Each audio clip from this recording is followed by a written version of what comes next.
మరి ఇంకెందుకు ఆలస్యం, ముందుగాల హెడ్లైన్స్. మేడారం మహాజాతర షురు, జనాలతోని నిండిపోయినాయి అన్ని దారులు. సొంత ఊర్ల మండపం కూలగొట్టిన ఎమ్మెల్యే కాలే యాదయ్య, ఓట్లేసి మరీ గెలిపించింది అందుకేనా అయ్యా. స్టైల్ మార్చిన దొంగలు, స్మార్ట్ గా దోస్తుర్రు బండ్లు.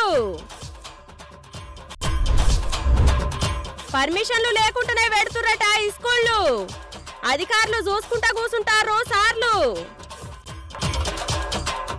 ఇక దక్షిణ భారత కుంభమేళగా చెప్పుకునే మేడారం సమ్మక్క సారక్క మహాజాతర సురువైందుల్లా. దానికోసం దేశంలా శాన దిక్కులకెంచే భక్తులచ్చి మొక్కులు అప్పచెప్తుర్రుల్లో ఇంకో 3 రోజులు జరుగుతుంది జాతర. మరి ఇయాల్టి ముచ్చట్లు ఎట్లున్నాయో ఆర్చుకుందాం పార్రి.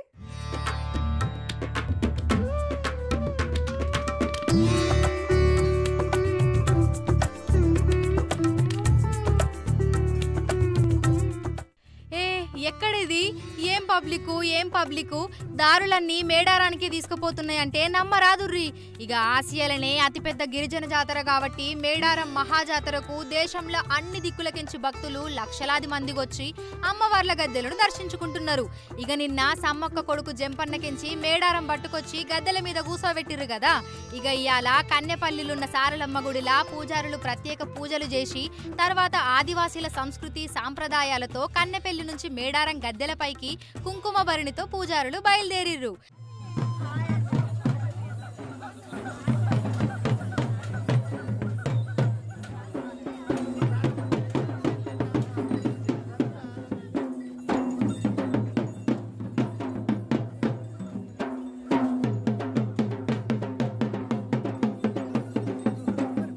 ఇక దానికంటే ముందు ఈరోజు పొద్దుగాల ములుగు జిల్లా లక్ష్మీపురం మొద్దులగూడెం నుంచి సమ్మక్క భర్త పడిగిద్దరాజు మేడారానికి బయలుదేరిండు. భారీ బందోబస్తు మధ్య గిరిజన సంప్రదాయ పద్ధతిలా పడిగిద్దరాజు శోభయాత్ర మస్తుగా జరిగింది. రాత్రికి సారలమ్మ పడిగిద్దరాజుతో పాటు కొండ్రాయి నుంచి గోవిందరాజును గద్దెల మీదికి తీసుకొస్తారు. ఇక రెండో రోజు మేడారం పక్కనున్న చిలకల గుట్టకెంచి సమ్మక్క దేవతను కుంకుమ భరిణ రూపంలో గద్దె మీదికి తీసుకొస్తారు. ఇక మూడో రోజు అమ్మవార్లకు భక్తులు మొక్కులు బంగారం రూపంలో చెల్లిస్తారు. ఇక ఆఖరి రోజు పూజలు నిర్వహించిన తర్వాత సమ్మక్క సారలమ్మ పడిగిద్దరాజు గోవిందరాజులను వనప్రవేశం చేయిస్తారు. దీంతో జాతర ముగుస్తుంది. ఇక జాతరకు సంబంధించి అన్ని ఏర్పాట్లు చేసిల్లు.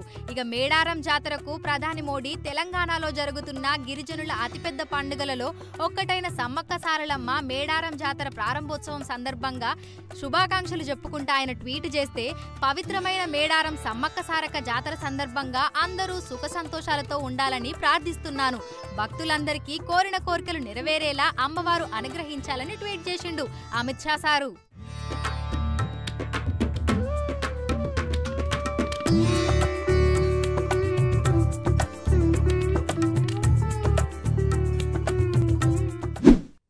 రంగారెడ్డి జిల్లాలో ఉన్న చేవేళ్ల నియోజకవర్గం బీఆర్ఎస్ ఎమ్మెల్యే కాలే యాదయ్య సారు మస్తు గుసా మీద ఉన్నాడట.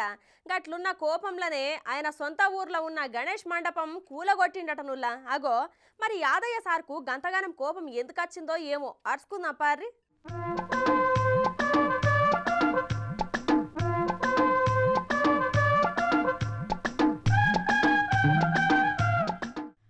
అర్రరే బంగారం లాంటి గణేష్ మండపాన్ని గట్ల ఉట్టిపుణ్యానికి గూలగొడుతున్నారు కదా నుల్లా.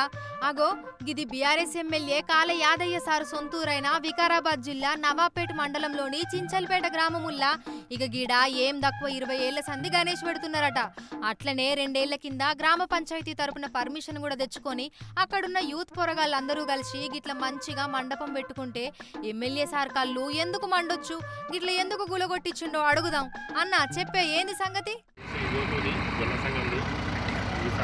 ఎమ్మెల్యే యాదవ్ ఎంట్రీ అయ్యి బిల్డింగ్ అంతా అని చెప్పి షెడ్ వినాయకం షెడ్ తీసేస్తామని వచ్చి వార్నింగ్ ఇచ్చిండు. తీసేసిండు గిట, ఇదంతా వీడియో అదే మొత్తం తీసేసిండు. మమ్మల్ని అందరిని బెదిరించి ఆయన ఎంబడి తిరిగినా కానీ ఆయన మాకు ఆపోజిట్ చేసి ఉన్నాడు, చేయనని మాట్లాడిండు. ఏం చేస్తారో చేయండి, నేను షెడ్ తీసేస్తా, ఇబ్బందుల కోసం దొరకరండి అని మాట్లాడిండు. మాకు ఎవరైనా దీని విధంగా సాయం చేయాలని కోరుతున్నాను. అన్ని మాకు ఈ ప్లేస్ పర్మిషన్ గిట్ట గ్రామ పంచాయతీ నుండి పర్మిషన్ తీసుకుని గిట్ట మేము షెడ్ చేసుకున్నాము. అది గిట్ట నడవది, ఎవడా రాసిస్తున్నాడు అని గిట్ట మాట్లాడిండు. అందరి మీద కేసు చేసి లోపలేసని మాట్లాడిండు. ఆయన బెదిరింపులు కూడా చేస్తున్నారు. ఆయన అనుచరులు వచ్చి గిట్ట మాకు బెదిరించి షెడ్ను మొత్తం వినాయకుని షెడ్ మొత్తం కూల్పేసి ఇదంతా అది. గది ముచ్చట ఇన్నరు కదా. మొన్న ఎన్నికలల్లా గీ ఊళ్ళో ఓట్లన్నీ కాంగ్రెస్ పార్టీకే పడ్డాయట అని డౌట్ అనుమానం కొట్టి గింత పని చేసిండట నుల్లా. గిది కూడా సారు దగ్గరుండి మరి జేసీబీ తెచ్చి చేపించిండట. అడగనీకి పోయిన ఊళ్ళున్న పెద్ద మనుషులను యూత్ పొరగలను గిట్లా కేసులు పెట్టి జైలుకు పంపిస్తానని బెదిరించి ఊలగొట్టించిండట. అవు సారు, నువ్వు ఎమ్మెల్యే అన్న సంగతి మర్చిపోయి గిట్ల జనాలతోని పెట్టుకుంటే ఎట్లా సారు? ఇంటి పక్కొంతో లొల్లి పెట్టుకుని గోడ గూలగొట్టినట్టు నువ్వు జనంలకు సంబంధించిన దాన్ని ఎట్లా గూలగొడతావు? ఈసారికైతే బయట పడ్డావు. రేపొచ్చే పార్లమెంట్ ఎన్నికలకు, మళ్ళా సర్పంచ్ ఎన్నికలకు, తర్వాత ఇంకో 4 ఏళ్లకు వచ్చే ఎమ్మెల్యే ఎన్నికలకు మళ్ళా వీళ్ళ దగ్గరికే వచ్చి ఓట్లు అడుక్కోవాలి మీరు మీ పార్టీ వాళ్ళు. గదెట్లా యాది మర్చినవు సారు?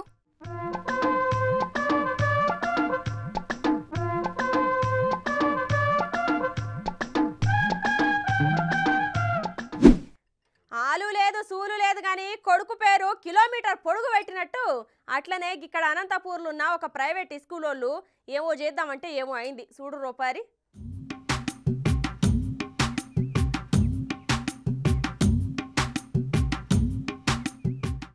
ఇక్కడ ఒక షెట్లర్ ముంగట కూర్చొని ధర్నా చేస్తుర్రు.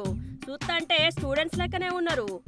మనం ఎక్కువ ఫీ గిట్లా గుంజుతాంటే గిట్లా పట్టుకొని ధర్నాకు దిగిర్రా, లేకపోతే ఇంకేమైనా సమస్య అయి ఉండొచ్చునా అని అనుకోకుర్రి. అసలు ముచ్చట ఏంది అంటే, రోడ్డు పక్కన దుకాణాలు పెట్టుకునే దాంట్లో ఒక స్కూల్ పెట్టి దానికి విద్యాశాఖ నుండి అనుమతి లేకున్నా గానీ అక్రమంగా 2024, 2025కు ఇప్పుడే అడ్మిషన్స్ ఇవ్వబడును అని పెద్ద పెద్ద బ్యానర్లు కట్టి ఇప్పుడు అడ్మినిస్ట్రేషన్ చేసుకుంటే ఫీల్ అయ్యింత రాయితీ ఇస్తామని చెప్పి ప్రచారం చేసుకుంటా ఉన్నారట గీ ఎడిఫై స్కూలోళ్ళు. అయితే ఇక్కడ స్కూల్ భవనం సుత లేకుండా ఉత్తగానే ఒక షెట్లర్ కిరాయికి తీసుకొని పెట్టిర్రు అంటే చూడురీల సంగతి ఎట్లున్నదో. అయితే గిదొక్కటే కాదుల్లో, కొత్తగా విద్యా సంవత్సరం సురువు అయ్యేటప్పుడు గిట్లనే పుట్టగొడుగు లెక్క ఈ స్కూల్ పుట్టుకొచ్చి చట్టవిరుద్ధంగా నడిపిస్తురట. అయితే గిట్లనే ఏర్పాటు చేసిన ఎడిఫై స్కూల్ ను చూసి అన్ని విద్యార్థి సంఘాల నాయకులు ధర్నాకు దిగుతే దెబ్బకు అధికారులు వచ్చిర్రు. మీరు పెట్టారు ఎంట్రీ ఫామ్, ఏదో వేరే పేరు పెట్టారు, ఇన్ఫర్మేషన్ అలా రాసినా అది అడ్మిషన్ తో సమానమైందే అది. ఎందుకంటే పేరెంట్స్ వచ్చారు, మీరు కన్విన్స్ చేశారు. సో పేరెంట్స్ ఎంటర్ కాకపోతే ఇక్కడ ఇష్యూనే లేదు. అలాగే క్యాన్వాసింగ్ పేరెంట్ వస్తే మా సెక్యూరిటీ ఎక్కడ ఉన్నారు కదా అని చెప్తాను. మీరు ఒక పని చేయొచ్చు, నిజంగా మీరు దీనికి కట్టుబడితే.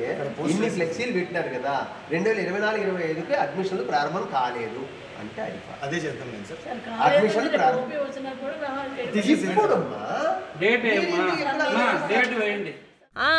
మొత్తం కలియదిరిగి చూసిన అధికారులు వాళ్ళకు ఎంత చెప్పినా వినకపోతే పోలీసులను పిలిచి పోలీసుల సమక్షంలో సీజ్ చేసిర్రులా.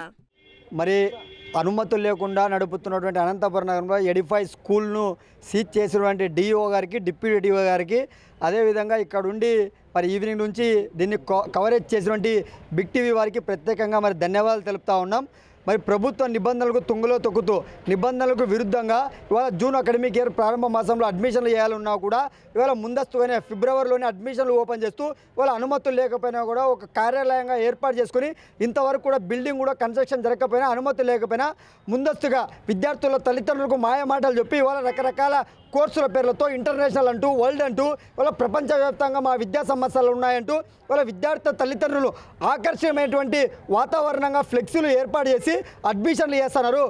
చూసిరు కదా ఈ ముచ్చట.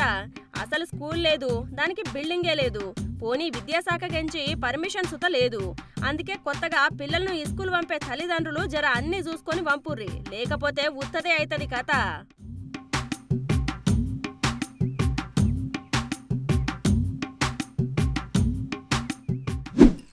ఒకప్పుడు కండ్లు మూసి తెరిచేలోపు దొంగతనాలు అవుతుండే. అట్లనే ఎవ్వలు లేకుండా చూసి గుట్టు సప్పుడు కాకుండా ఎత్తుకపోతుండే. కానీ ఇప్పుడు రోజులు మారినాయి. ఉల్లా దొంగతనం సుత చాలా హుందాగా చేస్తానంటే నమ్ముర్రి జరా.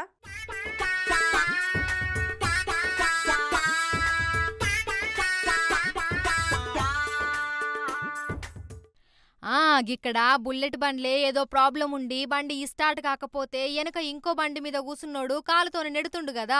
అయ్యో గంత పెద్ద బండి నెట్టనీకి సుత మస్తు ఇబ్బంది పడుతుర్రు. చూడడానికి సుత బక్కగా కట్టెపుల్ల లెక్కనే ఉన్నాడు. గంత బరువు బండి కొనకపోతే ఎవడడిగిండు? ఇప్పుడు చూడు పెట్రోల్ అయిపోతే నెట్టుకుంటా ఎంత బాధపడుతున్నాడో కొడుకు అని అయ్యో పాపం అని గిట్లా జాలి పడుతున్నారా ఎట్లా? అంత అవసరం లేదుల్లో. ఎందుకంటే ఆ కొడుకులు దొంగనా కొడుకులు కాబట్టి.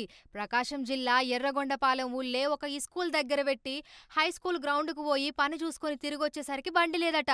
ఎమ్మెటే పోయి పోలీసోళ్లకు చెప్తే అక్కడున్న బాలికల హాస్టల్ కాడున్న సీసీ కెమెరాలలో చూస్తే రోడ్డు పక్కన పార్క్ చేసిన బండిని అందరూ చూస్తుండగానే గిట్ల దర్జాగా సొంత బండిని తీసుకుపోయినట్టు, గన్ల పెట్రోల్ అయిపోతే నెట్టుకుపోయినట్టు చాలా జాగ్రత్తగా రోడ్డు దాటి మరీ పట్టుకుపోయిర్రుల్లా.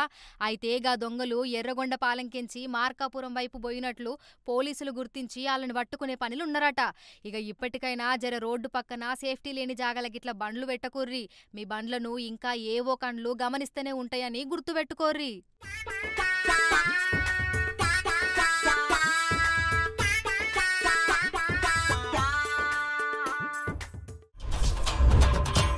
మేడారం మహాజాతర షురు, జనాలతోని నిండిపోయినాయి అన్ని దారులు. సొంత ఊర్ల మండపం కూలగొట్టిన ఎమ్మెల్యే కాలే యాదయ్య, ఓట్లేసి మరీ గెలిపించింది అందుకేనా అయ్యా. స్టైల్ మార్చిన దొంగలు స్మార్ట్ గా దోస్తుర్రు బండ్లు. పర్మిషన్లు లేకుండానే పెడుతుర్రట ఈ స్కూళ్ళు, అధికారులు చూసుకుంటా కూసుంటారు సార్లు. ఇవి ఆల్టీ మన ఖతర్నాక్ వార్తలు. రేపు మళ్ళీ తిరిగి ఇదే అలా కలుసుకుందాం. అంతవరకు నమస్తే.